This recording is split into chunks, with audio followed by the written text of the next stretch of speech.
Good morning sa ating lahat. Morning! Mapagpalang umaga. Ito ang araw na ginawa ng Diyos para sa ating lahat. At lahat po ay pinanyayahan ko ng tumayo at tayo ay mag-awitan. Sa pamamagitan ng awit, we can express our worship. Let's pray. Heavenly Father, we thank you and we praise you, God, of who you are in our lives. Today, Lord God, we believe, Lord, na ito yung araw na ginawa ko, O God, para kami magkatipon-tipon sa iyong tahanan. Hindi lang dito, Panginoon, sa lugar na ito, but all over the world, Lord God, na nagkatipon-tipon. Kami naniniwala, Lord, that you are there in the midst as you are doing right now. We believe, Lord, that you are here in this place, you are here in this house. And as we worship you, you will be glorified. We offer all our worship to you, O God, because you deserve the glory and honor. This is our prayer in your name. Amen. Gamitin natin ang ating mga kamay. God give us hands to worship. Our mouths will open our mouth to declare His goodness. And sabi niya sa Psalm 68 verse 4, sing to God, sing praises to His name, exalt Him who rides on the clouds, by His name, yeah, we rejoice before Him. Amen. Amen. Let's sing. Kahit saya-saya. Ay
Rome, to all churches,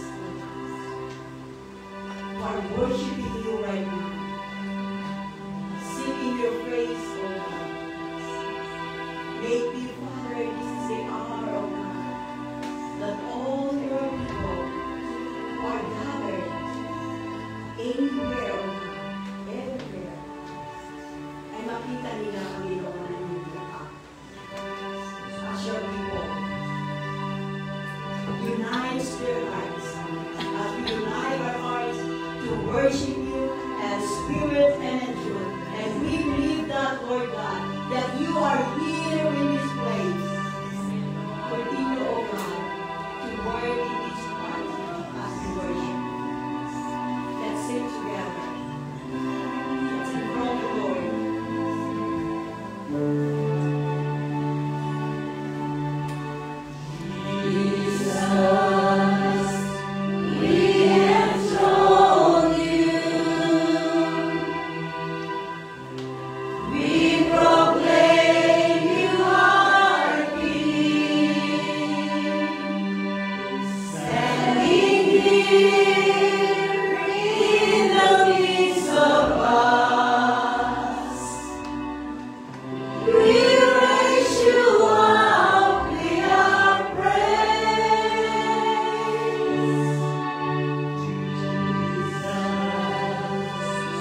ang iyong paghahari, O Diyos.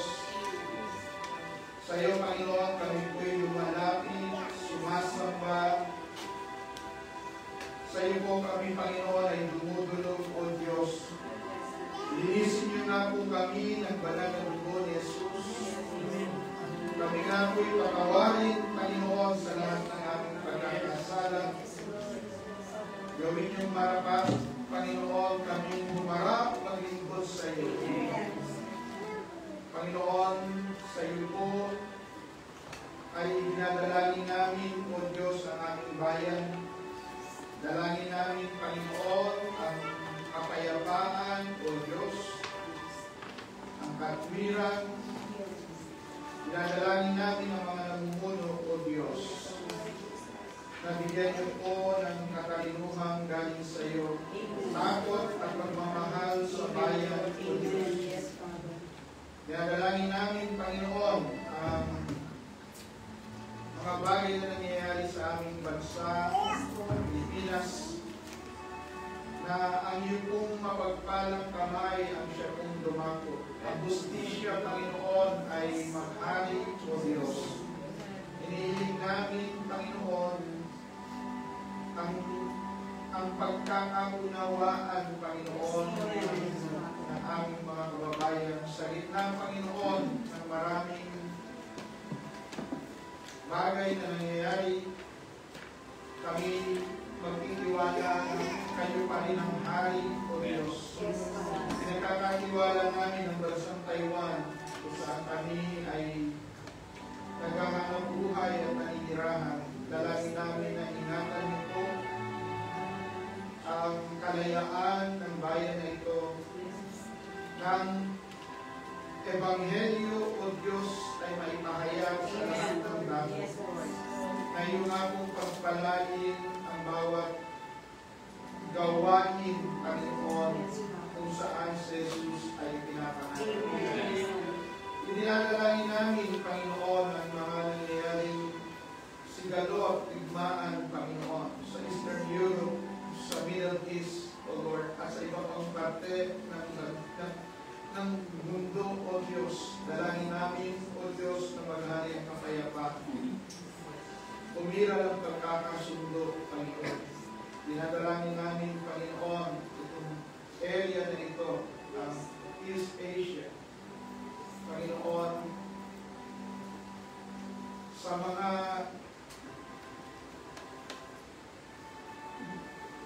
nangyayari, Panginoon, na hindi pagkakaunawaan, lalo na sa karagatan, dalangin namin, O Diyos, na bigyan nyo ng kaliwanagan, Panginoon, ang mga namumuno. Pagmamahal sa kapayapaan, O Diyos. Panginoon, pinapanalangin namin, Panginoon, ang gawain, Panginoon, na yung pinagkatiwala. Kaya panalangin namin ang PIC, ang kabuuan, Panginoon, ang lahat ng kongregasyon, O Diyos, ang English at ang Pilipino. Dalangin namin na yung pagpagpalang kamay ang siyang dumako sa amin, na yung nga pong ipagkatiwala, O Diyos, na kayo mapaglingkuran ng malaya, na sa lahat ng pangangailangan kayo po ang tutulong. Kaya dalangin namin ang paglipat sa bagong lugar, na kayo po ang Diyos na kumilos, O Lord, sa lilipatan ng English congregation, na maging maayos, Panginoon, at maging matagumpay ang paglulunsad, Panginoon. Hinihiling namin ang mga pamunuan na kayo po, Panginoon, ang patuloy na tulong. Kaya dalangin namin ang bawat pamilya na represented sa umaga ito, sa mga nanonood sa live stream, sa mga naririto, O Diyos, sa mga kapatiran namin, Panginoon, maging sa wali, maging sa tao yan. Dalangin namin, O Diyos, na abutin niyo po ang aming mga pamilya, na ang kaligtasan ni Jesus ay may pangarap. Sa mga ating pagkakasunduan, dalangin namin ay kaunawaan, Panginoon, kapatawaran. Sa mga may sakit at karamdaman, dalangin namin ay kagalingan. Sa lahat ng pangangailangan, kayo po ang Diyos na magkaroon. Sa umaga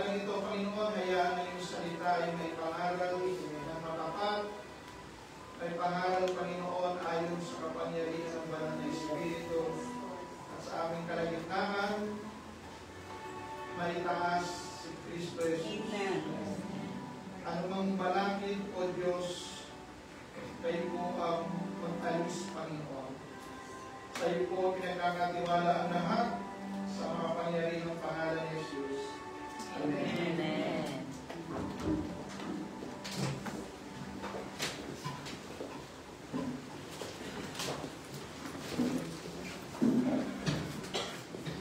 Let's all stand for the scripture reading. Our scripture reading for today is taken from 1 Corinthians chapter 15, verses 1 to 11. Let me now remind you, dear brothers and sisters, of the good news I preached to you before. You welcomed it then, and you still stand firm in it. It is this good news that saves you if you continue to believe the message I told you, unless, of course, you believe something that was never true in the first place. I passed on to you what was most important and what had also been passed on to me. Christ died for our sins, just as the Scripture said. He was buried and he was raised from the dead on the third day, just as the Scripture said. He was seen by Peter and then by the 12. After that, he was seen by more than 500 of his followers at one time, most of whom are still alive, though some have died. Then he was seen by James and later by all the apostles. Last of all, as though I had been born at the wrong time, I also saw him, for I am the least of all the apostles. In fact, I am not even worthy to be called an apostle after the way I persecuted God's church.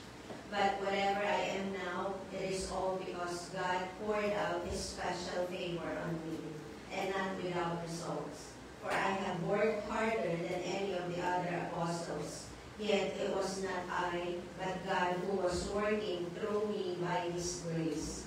So it makes no difference whether I preach or they preach, for we all preach the same message you have already believed. And this is the word of God. Thanks be to God.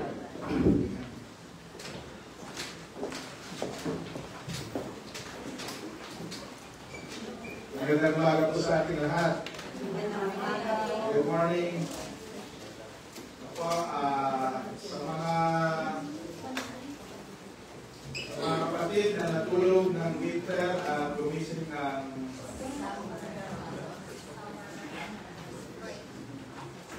ng spring at kung nag-labor kayo papunta rito, pagdating nyo ay summer na, welcome. Welcome po sa bawat isa. Kakaiba ang panahon, pero kahit man magbago-bago ang panahon, isa lang hindi nagbabago, yan ay ang Panginoon. Amen. Tayo po ay magpapatuloy sa ating pag-aaral yung series When God Built His Church or When Christ Built His Church. Gaya ng tinalakay natin last week, napaka-importante yung participation. No? Pero bakit tayo nagpa-participate? Bakit importante yung participation? At bakit, why it counts? At yun po ay maaaring mapag-usapan natin ngayon. No? At maaaring sabihin, napakarami naman ng religion, napakarami ng paniniwala, pananampalataya. Why Christianity? Bakit ang pananampalatayang Kristiyano? Bakit ang gospel ang paniniwalaan natin? Napaka-importante po yun na alam natin yung ating foundation. Dahil kung hindi natin alam yung foundation, kahit saan magtitirik tayo at paniniwala. No? Ibibigay natin yung araw natin, yung oras natin, yung kabataan natin sa ating pinaniniwalaan. Kung ating pinaniniwalaan ay false, no, ay napakahirap yun. At tumanda tayo na sinusundan natin ay akala natin ay perfect, yung pala ay perfect. So, the foundation of the gospel. Alam natin na yung ginawa ng ating Panginoong Jesus doon sa krus ng Kalbaryo is God's demonstration of love. Amen. Ito po ay pagpapakita ng Diyos kung gaano kahalaga ang bawat kaluluwa. Pagka inaral po natin, may kita po natin dito na tayo po, no? Kung paano ang puwersa ng kaliliman at kaliwanagan ay pinagtatalunan ay kaluluwa. Napaka-importante ng kaluluwa ng tao. Amen. Dahil sa halaga, tayo ng mga tao na nilikha ayon sa walis ng Diyos, sa kanyang pagmamahal, nung tayo po ay nasa kalalagayan na hindi tayo matuwid, hindi tayo banal, doon sa kalalagayan na yon, doon tayo kinatagpo ng Panginoon. Lagi natin tatandaan yun. Bakit mabuti ang mabuting balita? Dahil hindi tayo tinanggap ng Panginoon nung tayo po ay wapo, maganda, malinis, hindi nagkasala. No. Si Jesus ay namatay para sa atin. Si Jesus ay nagbigay ng buhay sa atin, hindi dahil sa tayo ay banal, kundi dahil tayo ay makasalanan. Basahin po natin Romans 5:7 and 8. Very rarely will anyone die for a righteous man, though for a good man someone might possibly dare to die. But God demonstrates His love. God demonstrated His love for us in this: while we were still sinners, Christ died for us. Amen. Bibihira ang tao na magbibigay ng kanyang buhay para sa kanyang kapwa. Ang magulang ay nagbibigay ng buhay sa kanyang kapwa. Ang ating paghahanap buhay ay pagbibigay ng buhay. No? Yung oras na inilalaan natin ay pagbibigay ng buhay. Pero bibihira yung mamamatay ka para sa hindi matuwid. No? Maaaring mayroong pagtao na mag-alay ng kanyang buhay para sa matuwid. Meron iba nag-aalay ng kanilang buhay dahil alam nila na wala ng patutunguhan ng kanilang buhay. No? Meron nag-aalay ng kanilang oras. Pero ang Diyos, nung tayo po ay hindi tuwid, nung tayo po ay makasalanan, nung tayo po ay nasa kadiliman, nung tayo po ay nasa kalalagayan na hindi karapat-dapat mahalin, doon tayo minahal ng Diyos. Ang kalakaran ng mundo ay mamahalin ka niya dahil sa iyong magandang kalalagayan. Diba? Maaaring tsura mo, maaaring kung ano yung meron ka, pero hindi ganoon ang Panginoon. Minahal niya tayo nung tayo po ay wala. And that's the demonstration of God's love. Pero hindi po doon natatapos ang gospel. Anyone ay pwedeng maging martir. Pero ano yung kaibahan ng gospel? Tingnan mo natin. Atin pong sinasabi that the resurrection ay ang crucial point ng gospel. Siya po yung pinaka-importante at sentro ng mensahe ng gospel. Hindi lamang na ipako ang Panginoong Yesus, hindi lamang siya namatay para sa atin, kundi siya ay nabuhay muli. Amen. At yun po yung ating pag-usapan. Bakit ito napakahanda? Bakit ito sinasabi nating mabuting balita? Bakit kailangan itong mapakinggan ng marami? Kung hindi man ang lahat, hindi ba lahat naman ng reliyon ay pare-parehas? Ano ang ating pinagkaiba bilang mananampalataya? No? At ang sabi nga ng ating binasa kanina, ito po yung importante. Napaka-importante. Hindi lamang namatay si Jesus, kundi siya ay nailibing at nabuhay muli. At tatalakayin natin yan. Sabi nito, now brothers, I want to remind you of the gospel I preached to you, which you received and on which you have taken your stand. By this gospel you are saved, if you hold firmly to the word I preached to you, otherwise you have believed in vain. For what I received, I pass on to you as of first importance, no? That Christ died for our sins according to the Scriptures, that He was buried, that He was raised on the third day according to the Scriptures. Yung verse 3 and 4, pinapakita na napaka-importante at yung ano yung content ng gospel. Ang content ng gospel ay namatay ang Panginoon, nailibing, nabuhay muli. At kung hindi siya nabuhay muli, lahat ng kanyang claims ay baliwala.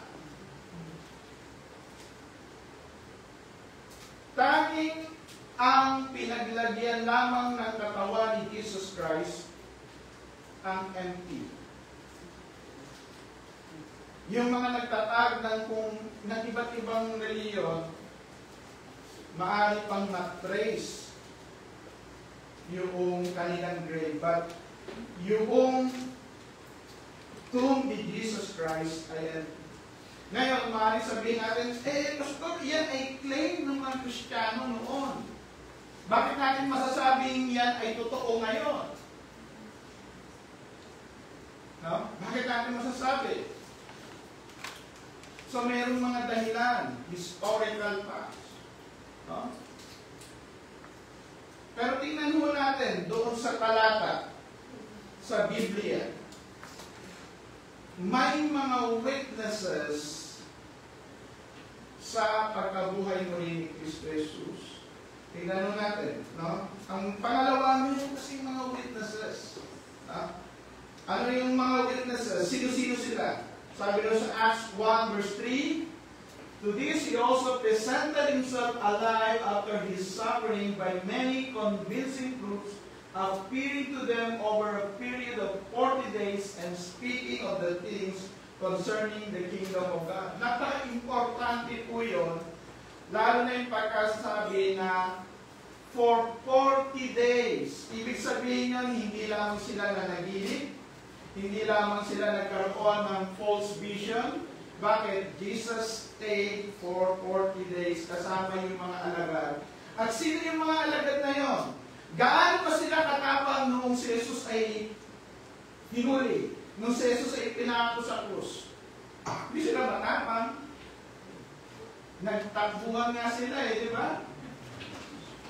Ang pagkakatagalog ay sila ngay nagsitakas. Yung mga alagad ay nagsitakas. Yeah. No? At yung katotohanan na yung mga alagad ay nagsitakas na wala silang lakas ng loob na humarap nung ipako si Kristo Jesus. At ito, tayo ngayon ay naabot ng gospel dahil yung mga nagsitakas na yon ay nanindigan. They stand on their belief. Ginawa nila yung pinagagawa ng Panginoon Jesus. At yung gospel ay umabot hanggang sa atin. At napaka-importante rin ito para maunawaan natin saan ba ilalagay natin yung ating energy na yung mga oras natin napakarami. Yung energy natin mag-pulse. Diba? Yung oras natin makinig iba't ibang session sa Senado at sa Kongreso. Kung ano nang ino-offer ng mundo, di ba? At maaaring nasusuway tayo sa left, sa right, sa gitna, o kung ano man. Tingnan po natin yun sa lente ng gospel. Lagi mo natin titignan ang mga bagay. Una, kung sino tayo, yung ating identity, at sino ang Diyos, ano yung kanyang agenda, ano yung kanyang kaharian. Dapat kilala lagi natin tayo. Bakit tayo tinawag na peculiar people? Bakit tayo tinawag niya? Bakit tayo inihiwalay mula sa mundo? And now we are in the kingdom of God, in the kingdom of light. From the kingdom of darkness, He transferred us to the kingdom of light. Bakit ganon? At paano tayo mamumuhay noon? Paano tayo mamumuhay bilang asin, bilang liwanag sa mundo na ito? At napaka-importante na alam natin yung foundation natin. Si Jesus ay buhay. Amen. Si Jesus ay buhay. At yung mga alagad, nakita nila. Tingnan pa natin yung witnesses. No? He appeared to Peter and then to the 12. He appeared to Peter. Sino si Pedro? Siya yung nagsabi, Panginoon, talagang hindi ka nila mahuli. Dadaan muna sila sa aking bangkay, di ba? Pero nung dumating na yung mga sundalo manghuli, isa sa mga umalis. Tapos nung tinanong, kasama mo ba yan? Tatlong beses din dinay si Jesus Christ. Di ba? At ito yung panahon na dapat silang tumindig, pero hindi sila tumindig. Di ba? Si Jesus. Hindi tinindigan ng kanyang mga alagad. Noong panahon na siya hinuli. No? At ito na nga.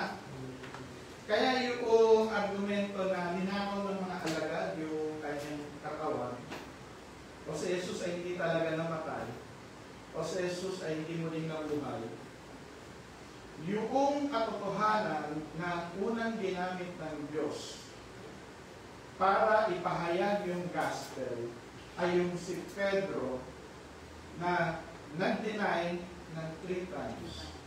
Isa sa mga naduwag. Pero noong siya ay pinakitaan ng Panginoon for 40 days kasama at siya po ay naka-receive ng banal na Espiritu. No? Siya ang unang nangaral ng salita ng Diyos. So bakit napaka-importante yun? Kasi kung mali yung kanyang pinapangaral, nung buhay pa lamang si Jesus, tumakbo na siya. Pero hindi ho. Itong mama na ito na naging duwag ay naging matapang. Diba? Ano pa? Mga witnesses, no? After that, he appeared to more than 500 of the brothers. At the same time, most of whom are still living, though some have fallen asleep. No, nung isinulat yung 1 Corinthians, ilan sa kanila ay buhay pa. Bakit napakahalaga yun? No, yung testimony ng mga nakakita sa Panginoon. Now, remember, hindi lamang siya nagpakita ng ilang segundo. 40 days siya nagpakita.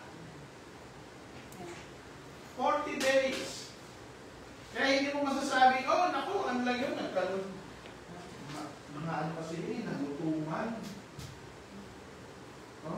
Nagka-hallucination. Gawa-gawa lamang nila.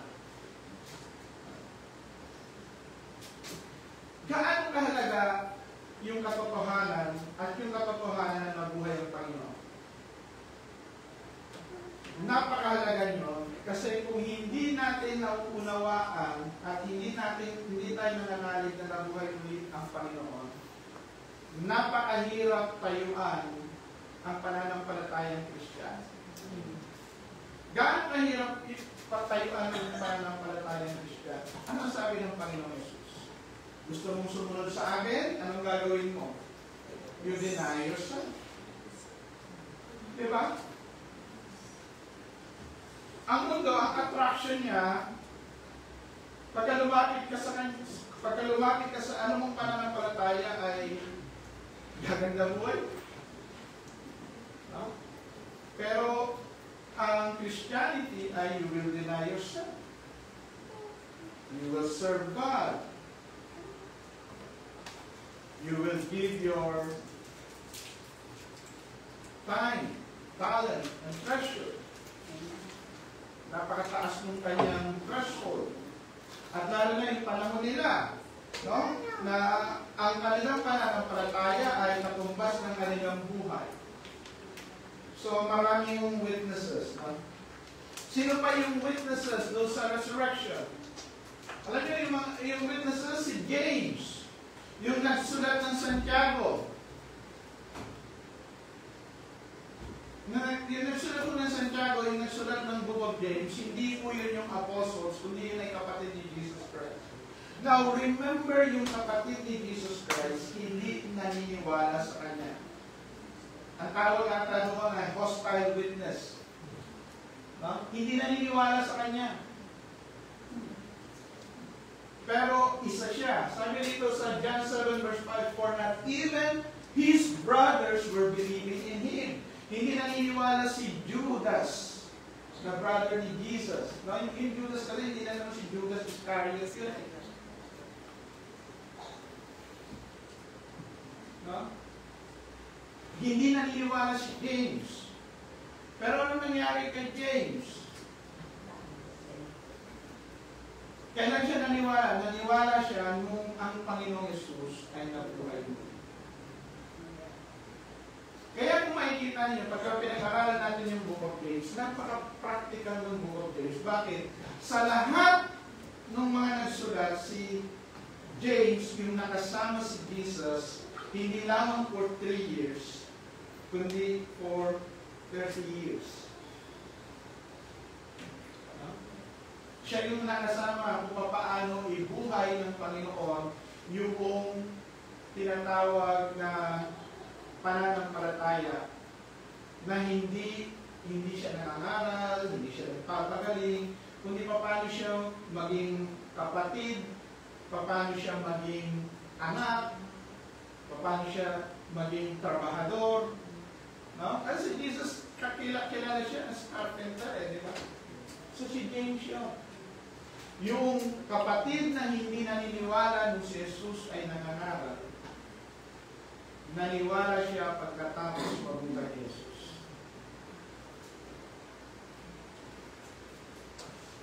At sino pa ang huli?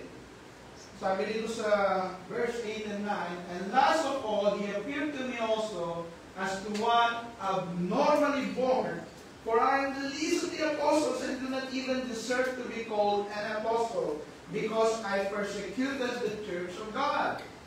Yung ginamit ng Panginoon na magsulat kung bakit napaka-importante nito sa gospel ay si Paul, na dating si Saul na persecutor ng church.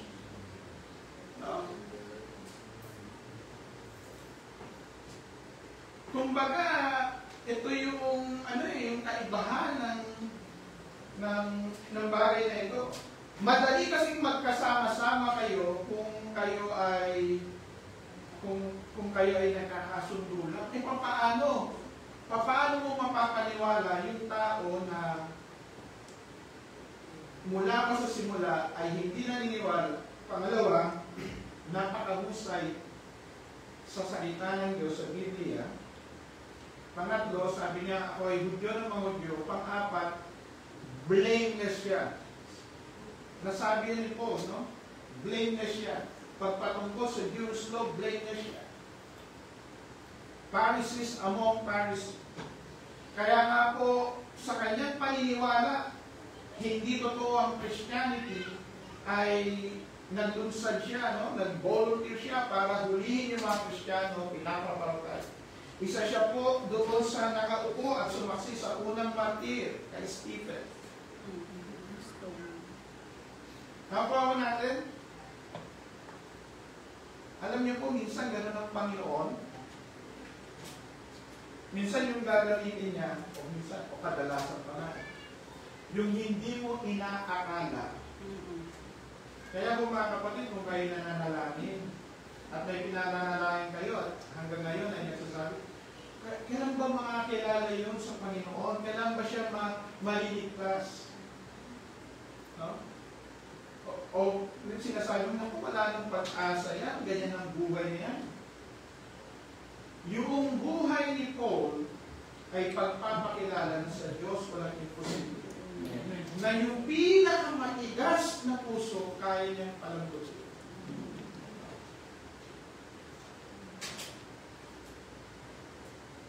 Ano pa? Sabi rito, but if it is preached that Christ has been raised from the dead, how can some of you say that there is no resurrection of the dead? Alam niyo po, nung panahon na ito, pumasok na yung iba't ibang paniniwala sa Christianity. And then when nagsasabi, wala nang resurrection from the dead, kain ka na lang. Kung gusto mong kumain ka. Kung gusto mong uminom ka. Mabuhay ka hanggang gusto mo. Ganun na lamang yung buhay ng tao. Wala na yung purpose. Wala na yung purpose. Bakit sila mamamatay? No? Ano yung makikita natin kaibahan? Alam mo, pagka alam mo yung purpose mo, alam mo na yung higher, at alam mo na meron na ikaw ay nakalinya sa Panginoon, yung gain na hinahanap mo ay yung gain na sinasabi ni Paul na mawala na sa akin ang lahat, huwag lang ang Panginoon. No? Mawala na sa akin ang lahat, huwag lang ang Panginoon. At yun makikita natin no, sa Pilipos na kanyang sinasabi. Okay. So, maraming witnesses, hindi lamang yung mga nakasama ni Jesus Christ, kundi mismong yung kanyang kapatid na hindi naniniwala sa kanya, at maging mismo si Saul na dating persecutor ang nagpapatotoo, naging witness na nabuhay ang Panginoon. So, why the resurrection must be the foundation of the gospel? Bakit siya foundational sa ating mensahe? Hindi ba pwedeng sabihin na lamang natin sa mga tao, mahal ka ng Diyos? Lahat ay nag-declare na mahal ka ng Diyos. Ano yung kaibahan? No? Paano pag walang resurrection? Paano kung hindi nabuhay si Kristo Jesus? Number one, pag hindi nabuhay si Jesus, kung hindi siya nabuhay, there is no resurrection that Christ has not been raised. Yun lang naman yun, di ba? Kung hindi siya nabuhay muli, hindi siya nabuhay. Sabi sa 1 Corinthians 15, verse 13 and 16, but if there is no resurrection of the dead, not even Christ has been raised. For if the dead are not raised, not even Christ has been raised. So, ibig sabihin yun, maglingkod man tayo ng maglingkod, wala rin tayong pag-asa kung ang Panginoon natin na hindi na buhay muli, ano yung paniniwala natin? Bakit tayo naglilingkod? Bakit tayo nag-aalay? Bakit tayo mamamatay sa pananampalataya natin? Hindi naman nabuhay sa Kristo Jesus. Pangalawa, if Christ has not been raised, then the message is not true and the messengers are false messengers. Ibig sabihin yun, kung hindi na buhay muli si Kristo, ang good news ay hindi good news, kundi siya ay fake news. Diba? Parang napapanahon yun. Hindi naman. And if Christ has not been raised, then our preaching is vain. Your faith also is vain. Moreover, we are even found to be false witnesses of God, because we testified against God that He raised Christ, whom He did not raise, if in fact the dead are not raised. Pangatlo, if Christ has not been raised, then our faith is in vain. Baliwala yung ating pananampalataya. Eh di might as well na mag-join na lang tayo kung saan man. Diba? Magpaypay tayo doon. Tapos next week ay doon naman tayo sa nanakuha mo natin.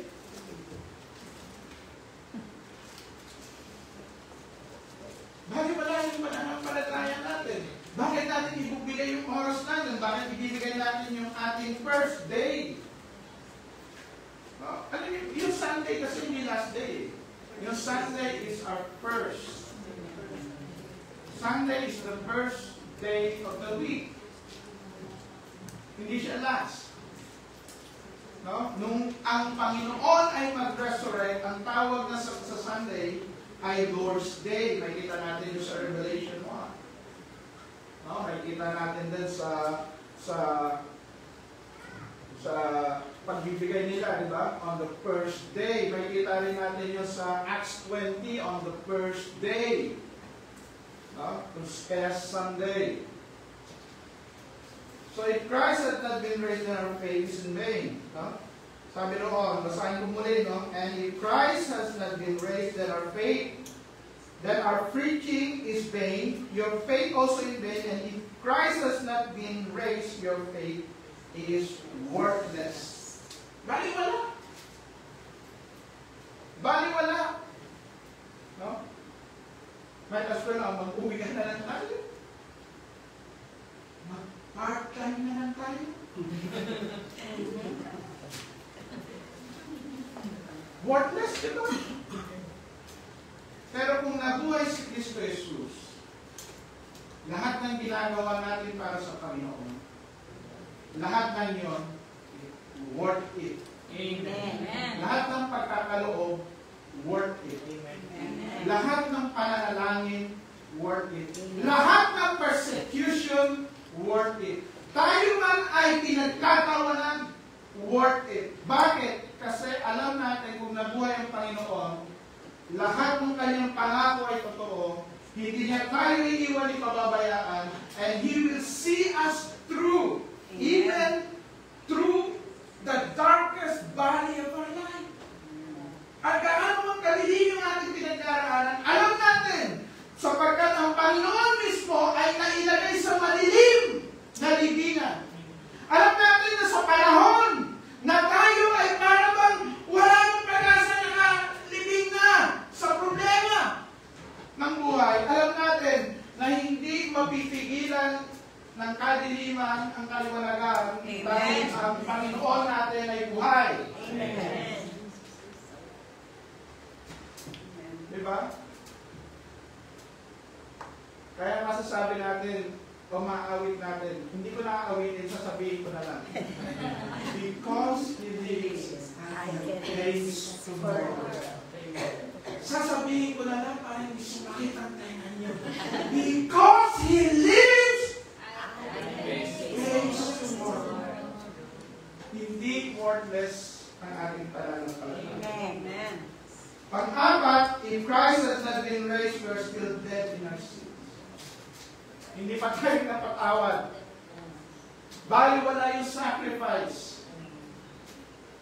We are still in your sin. Bakit? Ano may nangyari sa cross? Tingnan mo natin, balikan mo natin.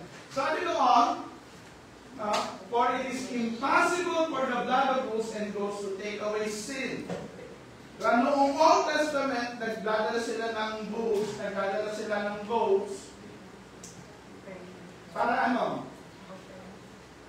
Para kitling yung dugo ay pang-alis sa kasalanan. Isipin ninyo kung nandurong pa rin tayo sa sistema na yun.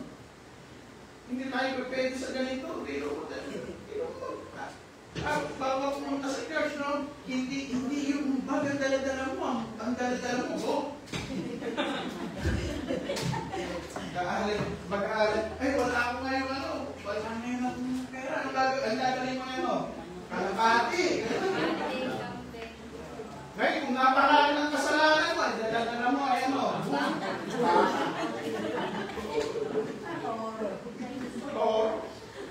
pero sabi doon sa verse 4 ng Hebrews 13, therefore Jesus also, that He might sanctify the people through His own blood, suffered outside the gate. Amen. Sinantify niya tayo, nilinis niya tayo. So Jesus' death on the cross is an act of atonement. That at one moment, nung tayo po'y nanampalataya, gaano mang kalaki yung ating pagkakasala, lahat ng yun, binayaran ni Kristo sa cross. Amen. Lahat na yun. Amen. Thank you, Lord. Lahat na naman, kaya nga si Pablo, mamamatay tao, sabi niya, he is the worst sinner. Pero ginamit siya ng Panginoon, nilinis siya ng Panginoon, kaya ho, tayo po, bawat mananampalataya, lahat po tayo pwedeng gamitin ng Panginoon. Amen. Kung sinasabi mo na, basta wala na akong pagkasa, gano'n ba kalagin sa kasalanan mo? Nakapatay ka ba? Hindi naman. No? Yung mamamatay tao. At sa dinamika, yung mamamatay tao ngayon, pinapatay niya mga Kristiyano. Nakuha mo natin.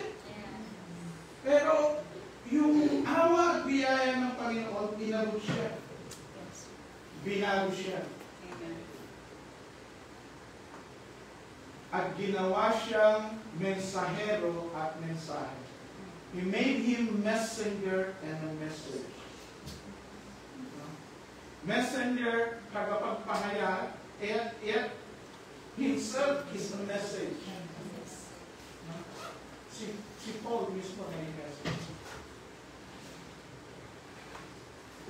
Number 5, if Christ has not been raised, then those who have died before us are condemned. No? Yung maraming mga naging martir, yung mga pinakain sa leyo, mga sinunog, dahil sa kanilang pananampalataya, nung panahon ni Nero. Kaya nga ako naisulat yung 2 Peter, sa 2 Peter, nung sinulat yung pagkapinag-aralan natin, si Peter ay nasa huling yugto ng kanyang buhay. No? Sinulat ngayon, inihahanda ang church for coming persecution. Nung panahon na sinulat yun, nag-uumpisa ng nagaharit si Nero. Tapos nagkaroon ng sunog doon sa Rome, ibinintan sa mga Christian, at nangyari na nga yung massive persecution ng mga Christian. Diba? At ang daming pinapatay. Ang daming nang mamatay. Nung mag-close yung bamboo curtain, na alam natin, ilan sa inyo, alam yung history ni Doris Rome. Diba? Kanina papunta ka dito ni Kuya, ay nabanggit niya kung paano sila nag-mission sa iba't ibang parte ng mundo. No? With ORT. Kaya siyang papunta sa Taiwan dahil nagsara yung mainland. Yung mga hindi nakalabas doon, na mga missionary, na mga Christian leaders, tulong namatay.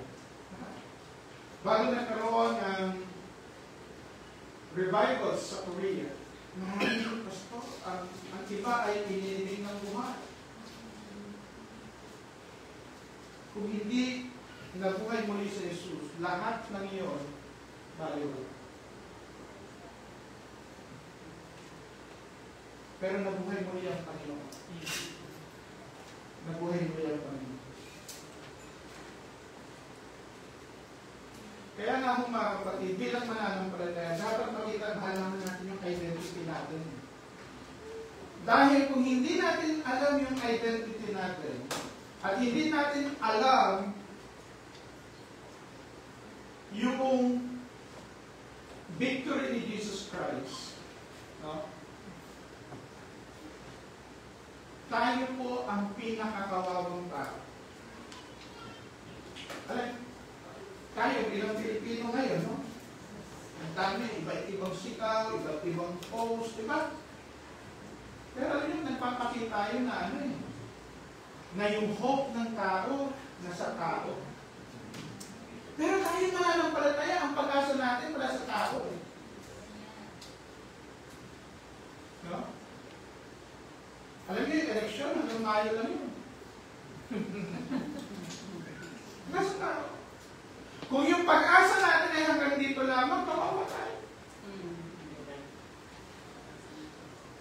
Kung pinaglalaban natin ay tao lamang, kawawa tayo.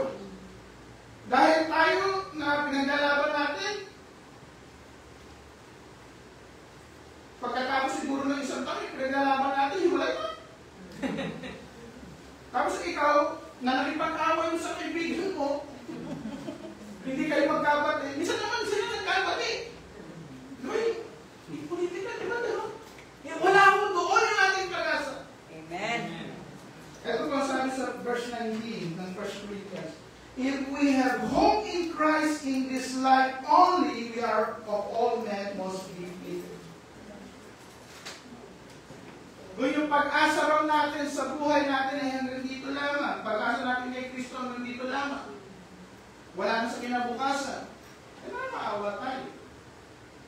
Pero hindi naman, gano'n. So, yung resurrection, sabi dito, the resurrection is a cornerstone of our belief and the foundation of the gospel. Dahil lahat ng pangangaral, lahat ng claims, kung hindi nabuhay mo ni si Jesus Christ, baliwala. Uuwian na lamang tayo.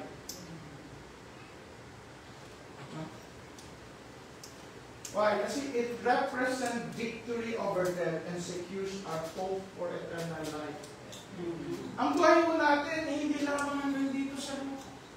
Ang buhay po natin ay hanggang sa kalangitan. At ang Panginoon ay nag-resurrect. Na pagkatapos niyang init ng 40 days, yung mga mananampalataya, umakyat siya sa langit. Diba? At anong ginagawa niya ngayon doon? Siya po ay nananalangin in behalf of us. He served as our attorney. Siya po ay nagtatanggol sa atin. Siya po ay nag-i-intercede sa atin. Siya yung ating intercessor. Gumagawa siya ng ating mga mansion. Pagka King James ang ating binasa, no? Pinaghahandaan tayo ng Panginoon. Pinaghahandaan niya yung ating kalalagayan doon. Hindi lamang dito sa lupa yung ating buhay. May silbi yung ating paglilingkod. So mga kapatid, our Savior lives, our future is sure, so let us serve Him without reservation. Kung maglilingkod lamang tayo, huwag na tayong magtipid sa paglilingkod. Kung mabubuhay lamang tayo, huwag na tayong magtipid sa buhay natin. Dahil hindi naman natin alam kung hanggang saan yung buhay ko natin. Hindi natin alam kung bukas ay buhay pa tayo. Kung magmamahal lang tayo, magmahal na tayo ng buo, huwag mo nang tipirin. Kahit ngayon ay sa buhay mo natin, no? Yung magulang mo, kapatid mo, anak mo, kung mamahalin mo na, mahalin mo na ng 100%. Hindi yung 10% ka lang mo na ngayon kasi bata pa ako. 20%. Kasi hindi natin alam kung hanggang kailan kasama natin yung mahal natin sa buhay. Ngayon sa ating paglilingkod, tandaan mo natin itong talata na ito. Therefore, my dear brothers, stand firm. Let nothing move you. Always give yourself fully to the work of the Lord, because you know that your labor in the Lord is not in vain. Hindi niya sinabing, oh, you give your 15% service to the Lord, and the rest is for yourself. You serve the Lord fully. Ano ibig sabihin yun? Na kung saan man tayo naroroon, naglilingkod tayo sa Panginoon. Ang pagkakasulat ay, ano man yung ginagawa natin, gawin natin para sa Panginoon. Amen. Ano man yung ginagawa natin, gawin natin sa Panginoon. Kung tayo man yung mamaya maghuhugas doon, Lord, naghuhugas ako para sa iyo. Amen. Kung tayo man yung tutugtog, Lord, tumutugtog ako para sa iyo. Amen. Ano man yung ginagawa natin, let us give fully. No?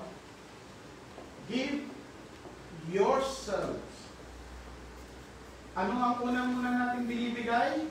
Sarili natin. Sa anumang paglilingkod, sarili natin, binibigay natin. Hindi lang natin, oh, Lord, ayan ha, hindi ako absent ngayon ha. Nakaupo ako ngayon ha. Alis ka na, di ba? Oh Lord, mag-serve na ako ha. Service done. Service done. Worship done. Hindi na ako mag-worship. Ibig sabihin, ano ibig sabihin mo nun? Hindi ka na mag-worship ng Monday to Saturday, tapos worship. Hindi mo tayo tinawag. Ano? Tinawag tayo sa life of worship, na yung worship na yun. Everything we do, we are serving God. We are giving ourselves to the Lord. At ano man yung paglilingkod natin ginagawa sa Panginoon. Ano man iyon, nakikita o hindi, lahat ngayon may kabuluhan. Lahat ngayon nakikita ng Panginoon. Hindi ho sayang ang maglingkod. Hindi ho sayang ang pagdalo niyo mamaya, meron tayong discipleship. Hindi ho sayang yung magbigay ka ng invitation. Diba? Meron tayong mga invitation dyan. Pagpunta natin doon, bibili tayo ng ating makapag-invite ka lang o makapagbigay ka lamang sa isa. Hindi ho sayang. Hindi ho sayang ang pagkakaloob. Hindi ho sayang ang pananalangin. Hindi ho sayang yung kabilang kasi small group. Hindi ho sayang yung nagiinis ka. Hindi ho sayang yun. Ano man ang paglilingkod natin, nakikita ko ng Panginoon. Yes, Lord. Amen. Nakikita lahat yun ng Panginoon. Huwag kang mapagod, kapatid, sa paglilingkod. Dahil hindi ka naglilingkod sa patay na Diyos. Amen. Hindi ka naglilingkod sa patay na Panginoon. Naglilingkod ka sa Diyos na Diyos. Amen. At nawa, sa paglilingkod natin, yung paglilingkod natin ay mapuno kayo ng buhay. Kahit buhay ito ngayon, tayo ko yung malaman. Panginoon, galing ng Diyos ang maraming mapagpala sa umagang ito, o Diyos, dalangin namin. Patuloy po nawa na yung mensahe ng pagkabuhay mo ay maging buhay sa amin. Na ibibigay namin ng buong buo yung buhay namin sa iyo. Sapagkat alam namin, Panginoon, hindi sayang ang paglilingkod sa iyo. Lahat ng ito ay may kabuluhan. At darating ang araw, Panginoon, kami haharap sa iyo, magsusulit. Ang hanggang namin, Panginoon, marinig namin na yung sabihin sa bawat isa sa amin, welcome, good, and faithful servant. Sa pangalan ko, Jesus. Amen.